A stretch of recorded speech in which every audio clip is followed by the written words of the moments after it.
Hello everyone, and thanks for stopping by. I know you're here for Galidor, so I'll make this quick. I just wanted to give a brief thank you for the overwhelming amount of support I've been given over the past month. I know it sounds funny coming from such a small channel, but the amount of positive comments I've received for my videos have been truly inspiring, especially for my latest video on the making of Bionicle, which covers LEGO's early development of the product line. For those of you who have subscribed for part 2 of that series, you'll be glad to know that it is on the way. In the meantime, I'd like to cover a different side of LEGO, a side that revealed itself to me during my research for the Bionicle video. I came to learn that while the Bionicle team was busy working away on the iconic toy line that arguably saved LEGO, there was another team, far off in a dark corner of LEGO headquarters building something far, far stranger. Let's start with some pretext. The year was 1998, and LEGO had just experienced their worst financial loss in history. Due to an unfortunate series of bad business decisions, LEGO was flying full tilt into the new millennia, with each blunder building off the other. With so many issues piling up, LEGO struggled to pinpoint the root of the problem, and that made it that much harder for them to get a grip on the situation. One problem LEGO thought they had was that they were growing out of touch. They started to think kids just weren't into Lego bricks anymore, and who'd blame them? Everything in the late 90s was high-octane, edgy, and written in Limp Bizkit font. Maybe Lego just wasn't cool anymore. Maybe they needed new blood, new ideas from younger minds to help usher Lego into the new millennia. Yeah, that was it. Lego wasn't showing up to Y2K and old hand-me-downs, no sir. LEGO was showing up with frosted tips, Jinko jeans, and a brand spanking new Razor scooter. I really wrote that in. Okay, well, let's go with it. The point is, LEGO didn't think they were cool anymore. They thought they needed a change, and this led the company to lay off their top designers. We're talking old Danish guys who'd been working there since the late 70s. Guys who knew their stuff and how to create amazing products with LEGO. In their place, LEGO hired 30 new designers, all young minds with fresh and inventive ideas. Now, there's no doubt LEGO hired talented new staff, but designing with LEGO was a completely different beast than traditional toy development.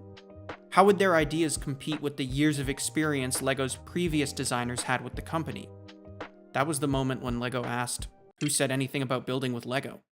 What ensued was one of the most questionable phases of experimentation LEGO ever underwent. Of course, the vast majority of LEGO products were still made with LEGO, but after the turnover, that was no longer really at the top of their checklist. Maybe this will put it into perspective. In 1998, there were high-level marketing executives that genuinely believed the LEGO brick had gone out of fashion, essentially proclaiming it to be obsolete. This was an observation made by Niels Milan Petersen, one of LEGO's design veterans that thankfully got to keep his job. Now it's important to note Niels was not one of the employees that thought this, but he was eventually forced to participate. Just before the turn of the millennium, LEGO approached Niels with a brand new project. The company challenged Niels and his team to design a prototype line of toy animals and action figures. The challenge was to design them to look more organic, with more lifelike parts, aka without traditional LEGO bricks. Turns out the marketing team was getting excited over a new product concept that was working well in test groups. This concept incorporated the idea of buildable action figures with interchangeable parts, a concept popularized by Chris Faber, who had proposed something similar to the company in 1995.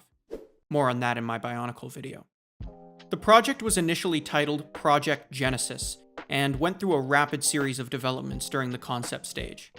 The initial idea of toy animals quickly evolved into creatures, and creatures quickly evolved into aliens.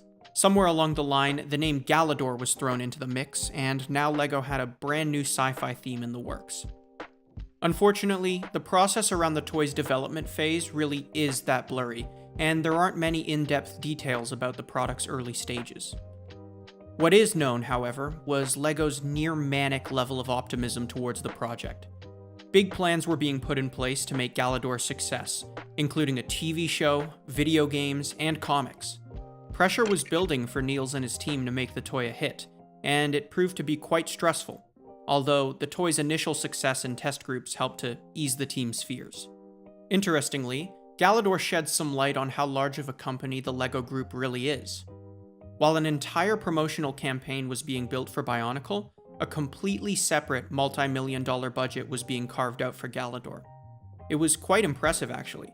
Two somewhat similar action figure toy lines releasing at almost the exact same time by the same company.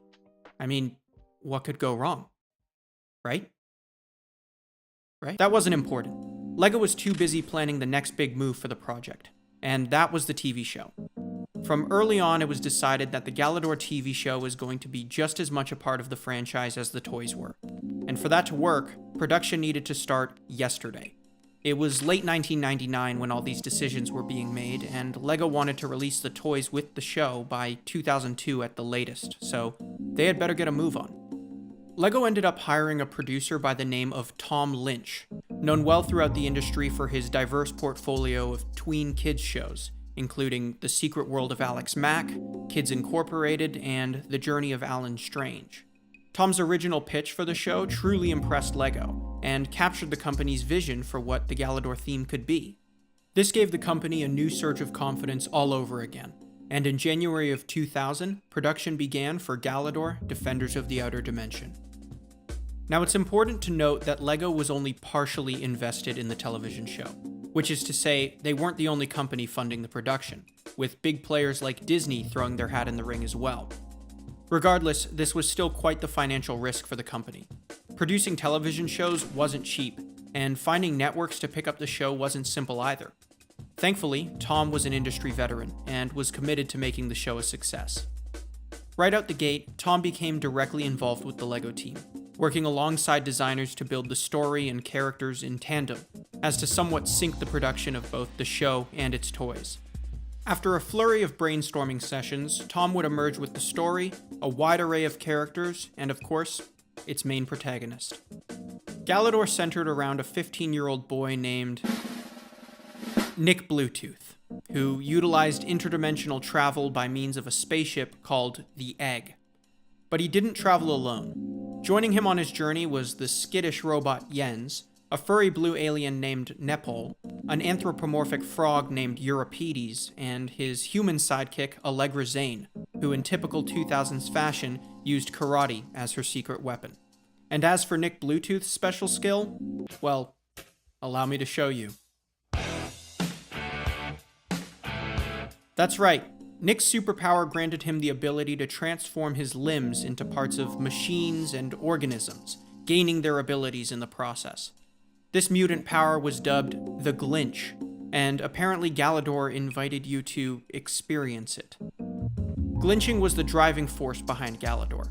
Not only did Nick utilize this power throughout the TV show, but it also served as the main gimmick behind the toys. All Galidor figures had detachable limbs and heads, allowing kids to mix and match parts to create their own glitched-out action figure.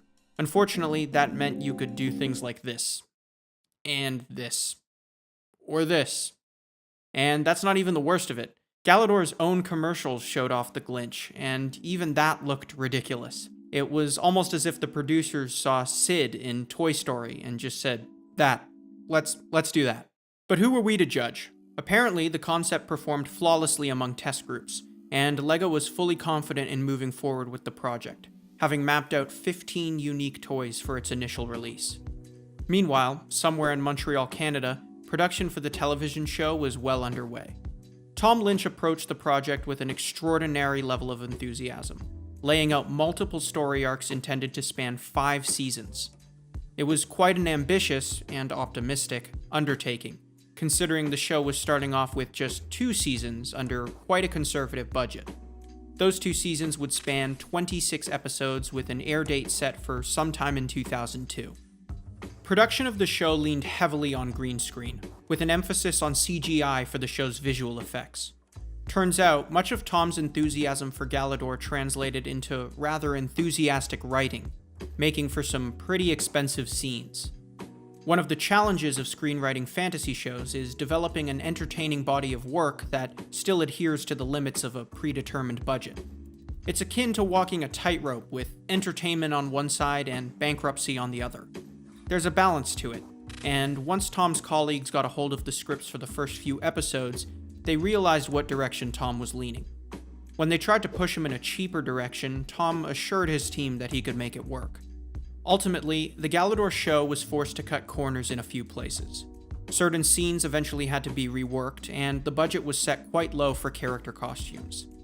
This meant that many of Nick's alien companions and his enemies would be accomplished with actors in rubber suits, something that the production team thought nothing of at the time.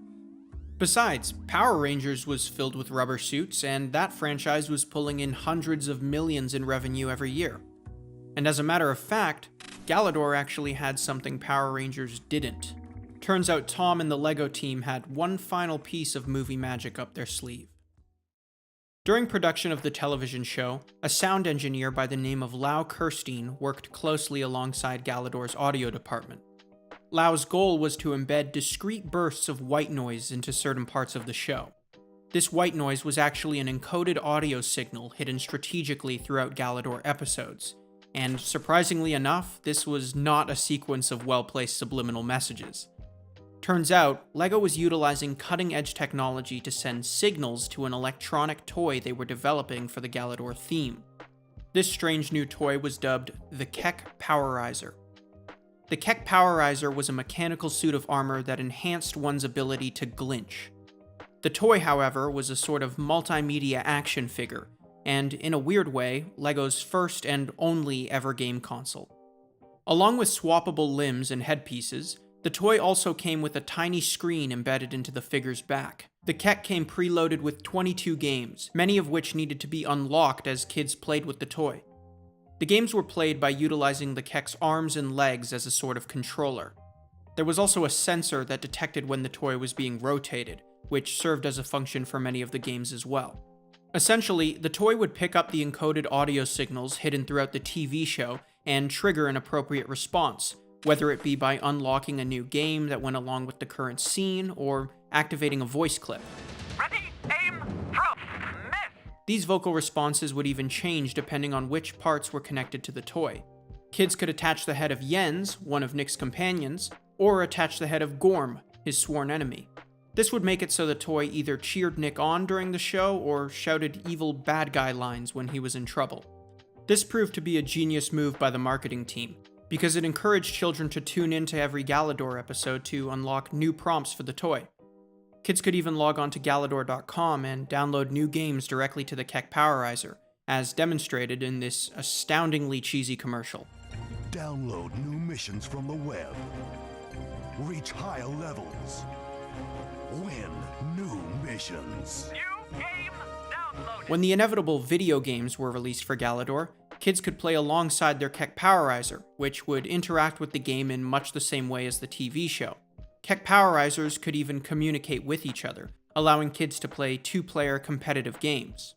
On paper, the idea actually sounded quite interesting, but in reality, it was somewhat disappointing.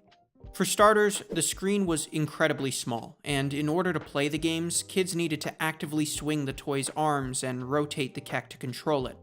Many users point out that the toy isn't incredibly responsive, and this can result in having to perform exaggerated movements to get the game to register your inputs. Trying to accomplish this while playing a mini-game on a postage stamp-sized screen just makes for a frustrating gaming experience. Early on, it was clear that the ambitious nature of the product was a risk for Lego. Not only did the Keck Powerizer use electronic components, it also had a multimedia feature that needed to embed itself into all aspects of the franchise for it to be effective. Most importantly, the Keck had to release alongside the TV show, which wasn't due to air until 2002. With so much of the franchise's success relying on the release of the show, Lego had to find creative ways to promote Galidor until its official launch. This was around the time when the Galidor website would go online. After securing the domain for Galidor.com, Lego moved in quickly to start promotion. This kicked off with a fairly new marketing tactic for the time, known as the ARG, or Alternate Reality Game. ARGs were quite popular throughout the 2000s, and were primarily used to build anticipation for a certain release. They were some of the first viral marketing campaigns, and were used by multiple franchises, including Halo, to promote their IPs. The idea behind the ARG was to use a platform like a website to craft a world that appeared as though it truly existed in real life. Let me explain. The website for Galidor was designed to look like a computer terminal, with prompts that users could enter to discover images of newspaper clippings, strange schematics, and journal entries. This was meant to give the impression that users were exploring someone's personal computer and discovering clues to a secret story. The site would be updated a handful of times to reveal more clues as Galidor neared its official launch. Eventually, users would learn that most of the clues were in reference to a man named Dr. Bluetooth and his plans to travel to an alternate dimension via a spacecraft called the Egg. This would segue into the TV show's main story, where Nick, Dr. Bluetooth's son, would inherit the Egg and embark on adventures of his own. Development of the ARG went smoothly, and was released in late 2001 by producer Gabriel Walsh, with the help of Tom Lynch's visual direction. Sometime after the launch of the promotion, Gabriel would start exploring external links to see how the website was being received. While Gabriel was exploring these links, one very peculiar website caught his eye. It appeared to be some sort of internet forum, and many of the users were conversing strangely, referring to something known as Phase 3. They appeared excited, stating that they were ready to begin their travel into the alternate dimension, and that users should be ready. Upon further investigation, Gabriel learned that the forum was regarding another alternate reality game called Ong's Hat. Turns out Ong's Hat was one of the first ARGs ever created, and felt so real and true to life that many users believed it was. Coincidentally, many of the themes surrounding Ong's Hat coincided with Galidor's story. Both ARGs mentioned a spaceship called the Egg, and both spoke to the topic of interdimensional travel. These eerie similarities sparked a frenzy among conspiracy theorists, leading them to believe that this was some sort of sign, and that the idea of the Egg and interdimensional travel had made its way into popular culture. This became one of the factors that led to Ong's Hat being shut down, as many internet fanatics would take the story so seriously to the point of camping outside the creator's house, demanding answers. Some, but not all, believed that the creator of Ong's Hat was withholding information regarding interdimensional travel, and they were starting to become aggressive. This eventually led to a threatened lawsuit by the creator of Ong's Hat, which for reasons unknown was never filed. Thankfully, the bad publicity didn't find its way into mainstream media, and Galidor could proceed with the launch. It was late 2001 at this time, and Galidor was steering steadfastly towards a release for February of 2002. As production was wrapping up for the show, the Lego company and roughly 150 team members were treated to a private screening of the first 2 episodes. And this was the exact moment when things started going downhill. To put it bluntly, the show was bad. Galidor's special effects and wow factor were not to the level that Lego had anticipated, with one of the main issues being the rubber suits. Product designer Niels Milan Peterson describes his initial reaction to seeing one of the characters he created on the big screen. Quote, "It was the first time we saw him, the character, and it was this man in a rubber suit. It really looked like some of those old horror movies from the 50s. We really felt like, oh, this is not what we expected." End quote.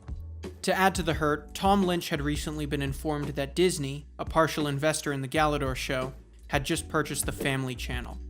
This was catastrophic news for Tom and his team, because at the time, Family Channel was airing Power Rangers, a franchise that was pulling in $150 to $200 million a year in licensing revenue. Tom, being an industry veteran, knew this meant Disney was going to pour the vast majority of their promoting power into Power Rangers, and Galidor would be left to fend for itself. This news was received only 2 months prior to the show's airing, and would severely impact the outcome of the launch. Regardless of the fact, Lego trudged forward, and on February 9th of 2002, Galidor released to the world. To add to the promotion of the launch, an online game called Galidor Quest was released, which had players roam across dimensions, solving puzzles and completing tasks to further glitch their character. There would also be a promotional set of McDonald's toys, which looked nightmarishly bad, but still cleverly incorporated glitching into their play features. As for the television show, the first episode of Galidor would air on YTV in Canada and on the now defunct Fox Kids in the USA. Reception for the show was less than favorable. Critics were confused by the story's plot, and the visual direction made the show look cheesy and amateur. It wasn't long before Galidor was being moved around in the programming schedule, which was a very bad sign for any television show. Additionally, lack of significant promotion from Disney didn't help the show's chances either, and it was slowly becoming apparent that Galidor's launch was not what LEGO expected. To make matters worse, the toys were simply not selling. This was most likely due to a multitude of different factors. For starters, LEGO launched Galidor near the peak of Bionicle's popularity. This resulted in a competition that Galidor would ultimately lose. Since both toys were in development at roughly the same time, it was difficult for LEGO to anticipate Bionicle's success, which would ultimately leave no room on the shelf for the Galidor theme. Additionally, the toy lines were just too similar, with both products incorporating science fiction themes along with buildable action figures. It quite literally put LEGO in competition with itself. Another issue was the way the toys were marketed on shelves. Not only did the packaging cover half the toy with box art, but it also failed to explain the toy's driving gimmick. Strangely enough, the back of the box never actually showed that the toys had interchangeable parts, leaving kids to wonder why the figures looked disjointed and broken inside the packaging. Looking at some of these images now, it wouldn't be a stretch to think this. The presentation is quite poor and fails to explain what makes the toys fun in the first place. It's especially unfortunate because the idea behind Galidor was actually pretty unique. Most online reviewers enjoy the glitching gimmick, finding it to be clever and fun to mix and match with. Some of the character designs are really creative as well, with Nepal and his pet Schimmel commonly being a crowd favorite. But the damage had already been done. Unfortunately, LEGO ended up making a series of big marketing mistakes that wound up costing them dearly. With the toys selling poorly and the show receiving less than favorable reviews, it was starting to become clear that the launch wasn't what LEGO had built it up to be. They could only hope Galidor's debut video games would come to the rescue and save some of the company's profits. The Galidor series was set to release 2 games published by EA, one of which was a home console title by Asylum Entertainment, and the other a Game Boy game by Tiertech Studios. Both titles would incorporate the Keck Powerizer as well, with dozens of unique audio cues hidden throughout levels. Unfortunately, since the games weren't slated for release until late 2002, the development teams got a front row seat to Galidor's flop. Nick Ferguson, a producer for the Galidor PS2 game, recalls a trip he took to E3 during the wrap-up of the game's development. Having flown to Los Angeles to attend the convention, Nick made a brief tourist stop at LA's Disneyland before the show. There, he encountered a Lego store where his worst fears were confirmed. Nick recalled seeing a huge bargain bin filled with Galidor toys, alongside a promotion that offered a free Galidor figure with any purchase over $30. At this point, Nick made the responsible decision to withhold his discovery from the team, as he knew they were all back at the studio working hard to get the game done. Besides, the developers working on Galidor already knew the toy was a flop, and weren't entirely thrilled to be working on the project at that point. They had even gotten a chance to see the TV show before its release, and just like the designers at LEGO, they weren't all too impressed. Everyone was more than ready to put the game behind them and move on to the next contract. But unfortunately, that wasn't exactly how it would play out. As the game was nearing completion, Asylum's entire development team was called into a meeting where they were informed that the game had been cancelled. Unfortunately, Galidor was performing so poorly that LEGO didn't find it a worthwhile investment to sink more money into the distribution of a game that was more than likely going to flop. It was a soul-crushing experience for the entire team at Asylum. The developers had sunk roughly 2 years into the development of the game, only to learn they would never get the closure of seeing it on store shelves. Yet strangely enough, through some awkward hot potato exchange of property rights, the game would eventually see a belated release in 2006 by a company named Focus Multimedia. Galidor by Asylum Entertainment would launch as a fairly competent action platformer with some decently engaging gameplay. Had LEGO taken the chance of releasing it in 2003, maybe it would have helped ease the inevitable fall of the toy line. But unfortunately, that wasn't the case. LEGO would call it quits with Galidor only 6 months after its initial launch, with the final episode of the TV show airing on August 24th, 2002. The franchise would be remembered as an abysmal failure for the LEGO Group, one that helped to nearly bankrupt the company.